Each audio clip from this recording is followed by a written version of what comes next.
because everything is new and exciting and fun all the time. And all the work that you're doing with your clients feels like you're just like shattering the sound barrier every day. It's so all right, hi everybody. Thanks for coming back if you've been here before, or hi, welcome if you're new. My name is Mickey. I'm a therapist and we talk about therapist-y things.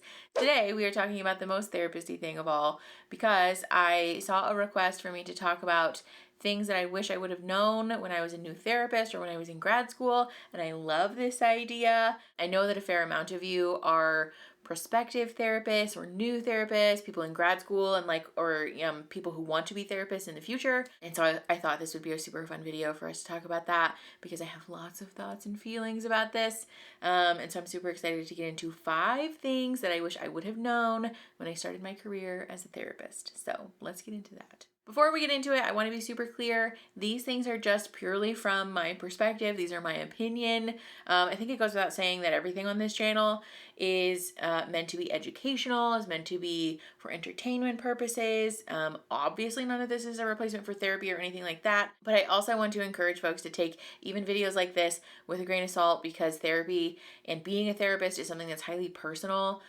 You'll find a lot of differing opinions, different perspectives, different approaches. And so if anything that I mentioned doesn't resonate with you or doesn't work for you, feel free to take what works and leave the rest. I'm not out here trying to create a bunch of mini myself. That's not my goal. And so, like I said, if something doesn't resonate, feel free to just leave it where it's at. It's meant to be inspirational, descriptive, just kind of helpful type of stuff. Okay. Glad we cleared that up. Tip number 1 that I want to give anyone who is a new therapist or who is planning to be a therapist is to lean into authenticity. This one is actually something that I did know in grad school, but I think therapists are, we tend to forget this one. And especially as a new therapist, there's a lot of pressure to behave in ways that we think therapists are supposed to behave, and to put on this therapist armor and do things that we think therapists are supposed to do. Fuck that. Stop doing that, because we actually have the research to support this, but we know that the therapeutic alliance, the therapeutic relationship is our most reliable predictor of whether clients will make meaningful change in therapy, and a lot of that is the authenticity that the clinician brings into the room. So I want to encourage anybody, like I said, who is a therapist, who's a new therapist, who wants to be a therapist, to lean into yourself. Part of this is learning how to talk to your clients like they're people and not like the things that you learn in school. And I know that this might sound a little bit backwards or nonsensical, but hear me out.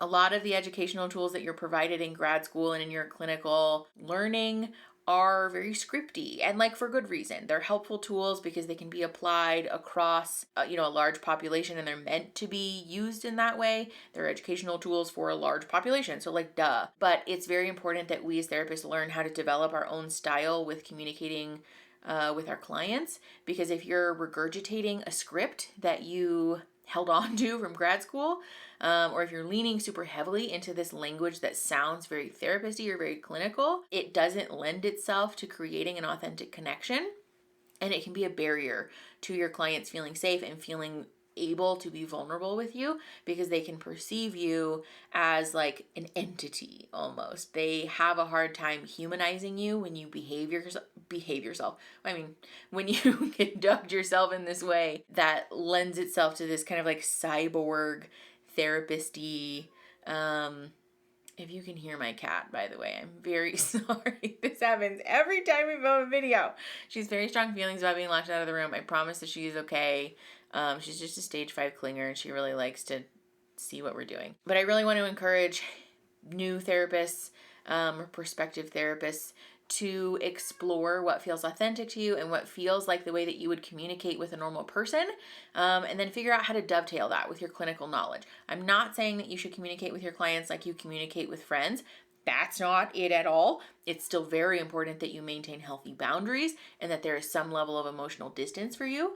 both for your client's safety and for your safety, that you are still maintaining that safe distance and that you're not viewing your clients as friends and that they don't view you as a friend. But it's not to say that you can't communicate with your clients on this very human level. I think it's very important for therapists to carry this energy that yes, we're clinicians, and yes, we are experts, and yes, we have degrees and expertise. If the camera's shaking, it's because my cat is knocking it over. We have the clinical knowledge, but ultimately when we get down to the nitty gritty, what we're talking about is a human connecting with another human for the purpose of healing. And when we honor that and we connect to that, I think that's when real impactful, poignant change starts to happen. And so exploring how, come here, you can be my special buddy. Can you be my special helper? Stop trying to bite all of the cords. You're out of here. Oh, you're being ejected. Sorry. Goodbye. Nope. Imogen can behave herself, though. Hello. Special baby. You want to say hi to the people? You want to say hello? Okay, you gotta go. Your sister's probably lost without you. I have been chosen. All of the fucking gobbledygook. I don't even know what I was fucking talking about. Oh boy.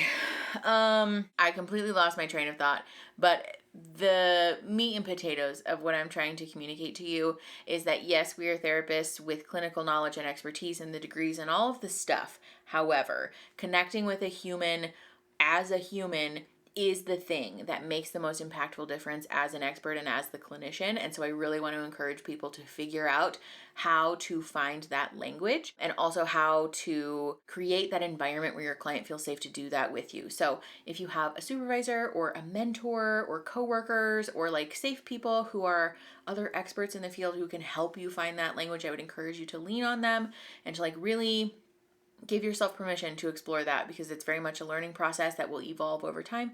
That's very normal. That dovetails very nicely with tip number 2, which is to lean into the idea of not knowing.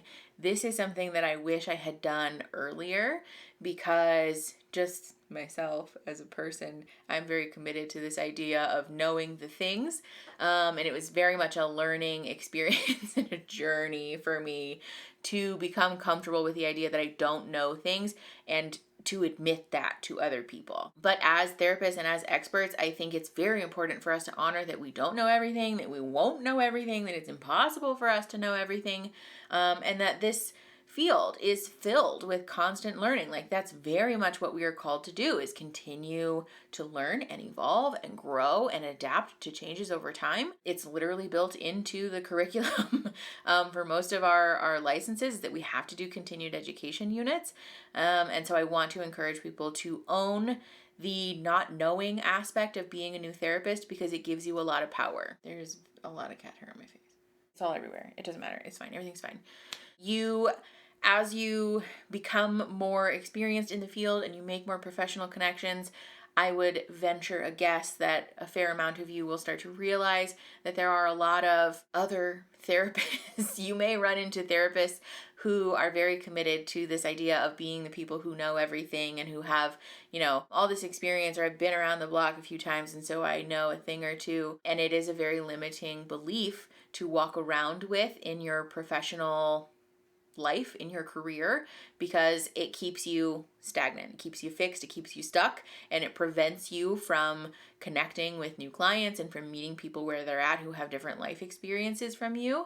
And so being a new therapist is actually a really cool time, because you can lean into this energy of like, I don't fucking know anything. Like, I don't know what I'm doing here yet, and I'm still trying to figure that out. And that's perfectly okay. It's super normal. Anyone who tries to shame you for that sucks. Fuck them. Because not only is that perfectly acceptable and perfectly normal, you're not supposed to leave grad school with all of the clinical skills that you'll ever need, but they also, I would venture a guess, probably have a vested interest in making other people feel small, and they're not a colleague that you want to do any learning from. The people that you will ideally want to surround yourself with and do learning from are other people who are willing to share their knowledge with you and validate that it's okay that you don't know things, especially when we approach it with this attitude of like, I don't know things and I'm excited to learn and I'm interested to expand. Again, that's a very powerful perspective to hold, and I really want to encourage people to honor that. The other thing that comes along with this is being willing to immerse yourself in the therapy world. I know it can feel a little bit overwhelming because when you do therapy as your day job, I fully understand not wanting to make therapy your hobby, and that's not what I'm saying to do. I think it's very important that we take time off and that we develop our own identity outside of our jobs. However, some of the most impactful learning that I've done as a professional has been because I have pursued knowledge outside of my professional relationships with like colleagues or supervisors and things like that, especially in learning and exposing myself to new perspectives about therapy and about the clinical world on places like Instagram and TikTok and social media and the internet. There is a whole wide world out there of perspectives and clinical approaches that you might not know about. And so being willing to immerse yourself in this world and sort of quietly observe how other people conduct themselves in this space is a great way to not only grow your clinical skill set and develop your referral network, but it's also a great way to continue to learn how your clients feel and the experiences that they're bringing to the table. I've learned so much about the experiences and the feelings and the thoughts and like all the things that my clients bring to the table because I have allowed myself or, encouraged myself to participate in this world where clients are expressing those things on the internet. So I want to encourage you, if you are new, to very much be open to absorbing and just kind of like I said, quietly observing and listening and honoring that you don't know, because that's very normal and very okay. Tip number 3 is to be kind to yourself, or I guess to keep an eye on your imposter syndrome. This is something that I have had to do a lot of learning and a lot of growing and a lot of therapy about. I really want to encourage new therapists and anyone who is, still cutting their teeth in this world to do your best to not be discouraged and to not beat yourself up if you are having a hard time getting traction with a particular client or you're not experiencing the clinical outcomes that you had hoped. My cat is trying to break the door down, by the way. Sorry. Because not every therapist is meant for every client. And I know that it sounds sort of silly to say that. It seems like sort of obvious. But when you're in the moment and when you're in this place of feeling like, why can't I make progress with this client? It can feel very personal and it can feel very much like a failure. And so I want to encourage anyone who is new to this field, or even like therapists who've been in this field, to keep an eye on that feeling and to remember to honor that your job and your calling as a helper is not to be a helper for everyone. In the same way that we want to practice meshing our clinical skills with our like regular personhood, it's important to honor that we will just not be a good fit for everyone because of the personal things that we bring to the room. Your personal perspective and the way that you view things and your style, all of those will affect the way that you relate to clients and whether or not they vibe with you enough to make change or to accomplish their clinical goals. Then it is okay for therapists to make the call that like, I just don't know that this is a good fit. And it's not to say that the client's not trying. It's not that you're not trying as a therapist. It's just that sometimes those puzzle pieces don't fit together. And that's very much a part of becoming a good therapist, is learning to recognize when that's happening and also having the wisdom to say, hey, it's the most wise decision for me to refer you out because you deserve help that will resonate with you and that feels easy, or at least feels intuitive for you. And so unfortunately I'm not that, and here's the referrals that I have for you. I can't tell if it's worse when we address her. Tip number 4 that I have for you, if you are a new therapist, is to remember that not all therapists are good therapists. I know that this is maybe a bit of a hot take. It can feel very intimidating when you're new and you're just dipping your toes in the piggy pond water of being a clinician. It can feel very much like everyone has all of this experience and this expertise, and I'm just like this new kid on the block and I don't know what I'm doing. And so the tendency is to just kind of trust that if someone has a lot of years of experience, or if they have a lot of degrees, if they have a lot of certifications, they must know what they're talking about. And that's not always the case. Sometimes people have a lot of years of experience in the field and they're not a very good therapist, and that's okay.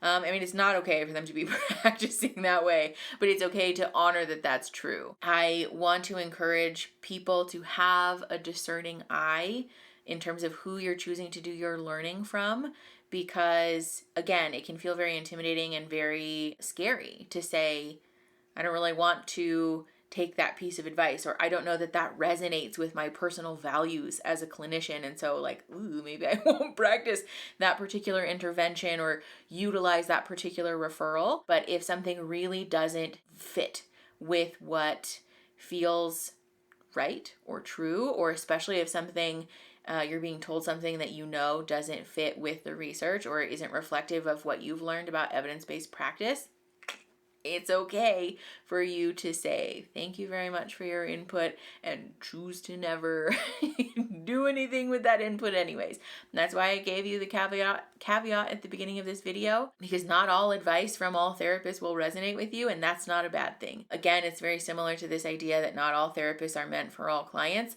Not all supervisors or mentors or colleagues are meant for all new therapists, and that's okay. It's very important for you to learn how to find your people and to develop this network and this community of therapists who will lift you up and will validate you making choices that feel reflective of your values and encourage you to chase after your professional and career goals based on, again, what feels true and right and safe for you. So I want to encourage anyone who is new to trust that gut instinct. You don't have to trust what someone tells you just because they say so. But yeah, I really want to encourage anyone who's new to trust that gut instinct, because your calling, again, in this field is not to leave your whole personhood at the door and become this completely new blank slate of a person. It's okay to trust what feels right and true and to honor your values even as a professional, even while embracing this idea of not knowing and wanting to evolve and grow. I have cat hair all over my face. Okay, the last tip that I have for you is a little bit of a personal one. This one is probably the most emotional, so this is why I saved it for last. I want to encourage you, if you're new, to not wish your life away right now.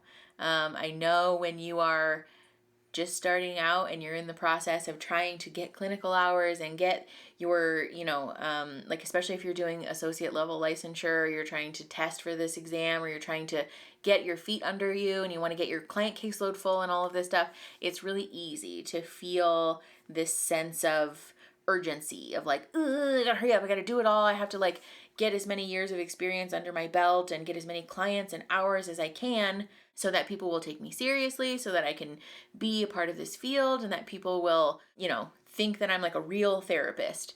I want to encourage you to pause and to check in with present moment. I wish like hell somebody had said that to me when I was first starting out, because I think back on some of the time that I spent as a new therapist running myself on a hamster wheel, trying to get as many clinical hours and spend as much time at work as I humanly could. And I think I missed out on some of my real ass life. And it's kind of a shame to think that we live in this world that encourages people to value work above life.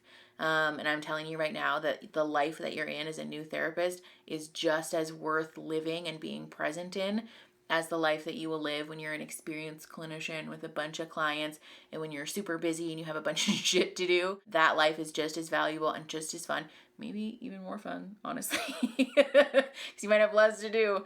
And so I want to encourage you to pause and check in and to remind yourself that these moments are still special and they're still cool, and you're going to look back on them one day and be like, oh, what a sweet summer child.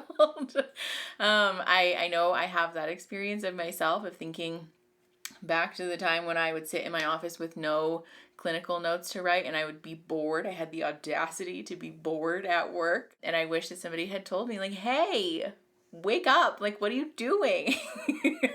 Be thankful for this moment, because it's special. It's a cool time when you're learning how to be a therapist and you're getting your feet wet, because everything is new and exciting and fun all the time, and all the work that you're doing with your clients feels like you're just like fucking shattering the sound barrier every day. It's so cool, and it's a really, really neat professional time. And so I want to encourage you to pause and to just like soak it all in, because it really is special and you deserve to relish in that time. So take that for what you will. Also, as a brief little bonus tip, I want to encourage you to write your documentation like right after your client leaves, bitch. Like as soon as they hit the door, write some cliff notes, write something, because the clinical documentation will eat you alive if you don't keep on top of it. It is a lot, and so write those notes. Like as soon as they get gone, just put something there, and you can come back and flesh it out later, but write your notes in real time because it helps a lot, especially when you get busier.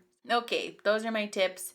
I hope that you guys found this video interesting. I know we don't make content like this a lot on this channel. Typically, our content tends to skew towards people who are consumers of therapy, so I hope that y'all found this interesting to talk about, you know, being like on the therapist clinician side of things. So if you did, like the video, leave me some comments letting me know what your thoughts are. If you are a therapist who is experienced and in the field and like in the shit, definitely leave some tips for like other, you know, new or prospective therapists. I'd love to hear your guys' thoughts about that too. And then subscribe to the channel if you guys want to see more content like this, because we do a cute little educational moment. We also have fun therapist react style content. So subscribe and click the notification bell so you can be notified when we upload content. And then share the video to help the channel grow and to help each other grow. And I will see you guys next Saturday. Okay, bye.